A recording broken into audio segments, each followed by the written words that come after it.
Magandang araw sa'yo, Teniente. Ganun din sa'yo, Commander. Mabuti naman at nakarating kayo sa lugar na ito na maluwalhati.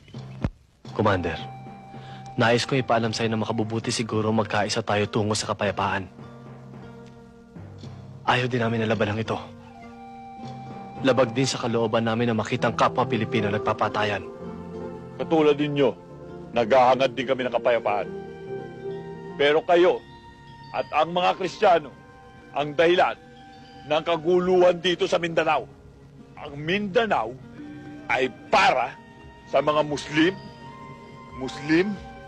at kayo, alam niyong lahat na marami ng dayuhan ang nagtangka na sakupin ang bayang ito, pero hindi sila nagtagumpay.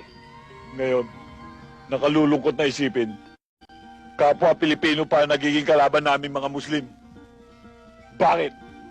Dahil kinakamkam ninyong mga Kristiyano ang lupaing ito. At yan ang aming pinaglalaban. Ang maibalik ang bawat lupang kinamkam ng mga Kristiyano sa mga Muslim. Kayo, ikaw, Teniente, ano ang inyong pinaglalaban? Wala kayong dahilan para tugisi kami para mga hayop sa aming mga sariling lupa. Wala kayong dahilan para patayin kami. Samantalang kami, ano? Nasa amin ang lahat ng dahilan para pagpapatayin kayo. Mga sundalo kami. At meron kami mga utos na sinusunod. May plano ang gobyerno para sa kaunlad ng Mindanao.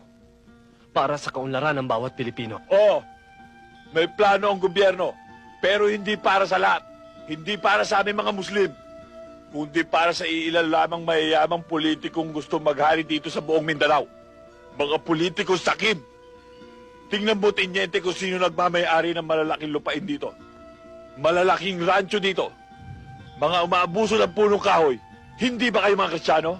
At ang kapatagan, pinamumugaran ng mga Kristiyano. At kami mga Muslim, nasa kabundukan. Ultimong kaning isusubo na lang namin ay inaagaw pa ng gutom at hayok ng mga Kristiyanong politiko. Buddy, hindi ito personal na labanan ng mga Kristiyano at mga Muslim. Ito'y labanan ng mga prinsipyo. At kayong mga sundalo, hanggat nagpapagamit kayo sa nakatataas sa inyo, sa mga taong may katungkulan sa politika, marami pang walang malay at walang kinalaman ng malalagas. Teniente, kaya kami bumaba at nakilaho sa usapang pangkapayapang ito ay upang maparating namin sa gobyerno kung anong dahilan kung bakit kami nakikipagdigmaan sa inyo. Makakaasa ka, Commander. Magandang araw sa'yo, Teniente.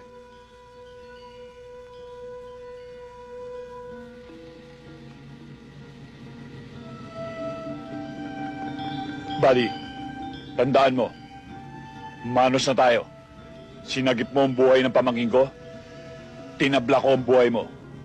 Pero sa susunod, kung magkakaroon man uli ng digmaan at magkrus ang ating landas,